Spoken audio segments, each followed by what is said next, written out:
దానికి కారణం నువ్వు కాదా? ఆనాడు రాజశేఖర రెడ్డి ఉన్నప్పుడు పోతిరెడ్డిపాడు పొక్క పెద్ద చేసి నువ్వు మంత్రిగా ఉన్నప్పుడు తండ్రి నీళ్లు తీసుకుపోయాడు. ఇవాళ కొడుకు ముఖ్యమంత్రి అయినాక ప్రగతి భవన్లో పిలిచి పంచపక్ష ప్రమాణాలు పెట్టి రాయలసీమ ఎత్తిపోతల పథకానికి పునాదులేసింది నువ్వు కాదా? ఆలోచన, కర్త, కర్మ, క్రియ, రాయలసీమ లిఫ్ట్ చంద్రశేఖరరావు వేసిన పునాది రాయి. అంతెందుకు మిత్రులారా, నేను గుర్తు చేయదలుచుకుని ఇక్కడున్న మా యువకులకు, రాయలసీమ పోయిండు, రోజమ్మ ఇంటికి పోయిండు, రొయ్యల పులుసు తిన్నాడు. ఏమన్నాడయ్యా? రొయ్యల పులుసు తిని రాయలసీమను రతనాల సీమ చేస్తాన్న సన్నాసోడేవాడని నేను అడుగుతున్నా. రోజమ్మ పెట్టిన రొయ్యల పులుసు తింటేనే రాయలసీమను రతనాల సీమ చేయాలన్న చంద్రశేఖరరావు మా పాలమూరు కరీంనగర్ నుంచి వలస వచ్చిన నిన్ను హక్కున పెట్టుకొని గుండెల్లో పెట్టుకొని భుజాల మీద మోసి పార్లమెంటు సభ్యుడిగా ఢిల్లీకి పంపిస్తే ఇవాళ తెలంగాణ రాష్ట్రానికి ముఖ్యమంత్రి అయినవు. మరి మాకు ఎంత చేయాలి నువ్వు? ఇవాళ నిన్ను ఎంపీగా గెలిపించినందుకు నీ చర్మం వచ్చి మా పాలమూరు బిడ్డలకు చెప్పులు కుట్టించినా కూడా అది తక్కువనే అవుతుంది. నువ్వు పాలమూరు ద్రోహివి. కృష్ణానది జలాలు ఈ రోజు ఆంధ్రప్రదేశ్ రాయలసీమ కొల్లగొట్టకపోతుందంటే 100% దుర్మార్గుడివి నువ్వు. ఈ రోజు 811 టీఎంసీల్లో 512 టీఎంసీలు ఆంధ్రకు తీసుకుపోయినని సంతకం పెట్టిన దుర్మార్గుడివి.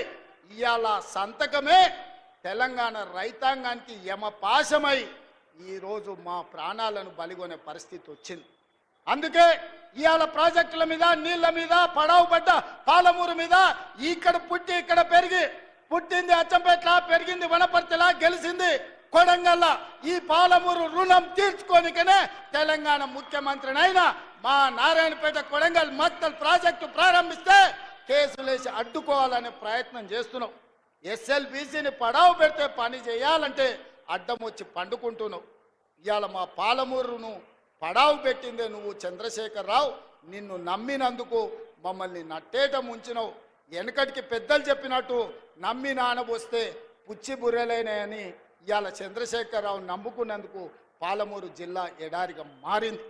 అందుకే మిత్రులారా, ఇవాళ మీరు ఒక్కసారి ఆలోచన చేయండి. 10 సంవత్సరాలు చంద్రశేఖరరావు ప్రభుత్వం, బీఆర్ఎస్ ప్రభుత్వమే ఉన్నది కదా.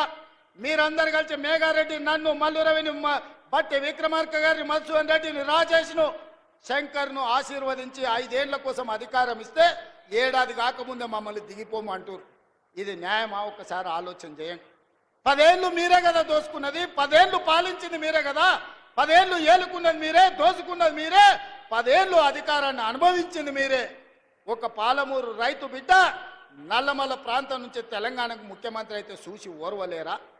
మీరు, మీ కొడుకులు, మీ మనవళ్ళు మీరు ఏలనిక్క పుడితే మేమేమో ఇవాళ బిచ్చమెత్తుకోవడానికి పుట్టినమా అని నేను అడుగుతున్నా. మీలాక మేము చదువుకోలేదా? మీలాక మాకు తెలివితేటలు లేవా?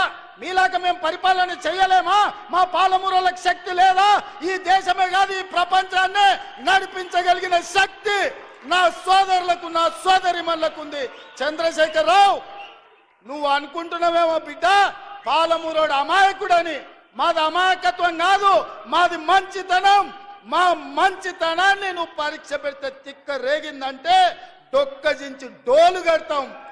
మా సోదరుల సంగతి, మా జిల్లా సంగతి ఇంకా నువ్వు మొత్తం చూడలే. నువ్వు అనుకుంటున్నావేమో వీళ్ళ అమాయకులు అరికథలు చెప్పి నమ్మించవచ్చు అని. ఈ అరికథలు, పిట్టకథలు నడవవు చంద్రశేఖరరావు. చాలా మందిని చూసినాం. నల్లమలకు రా, ఒకసారి తెలుస్తుంది మా పౌరుషం ఏందో.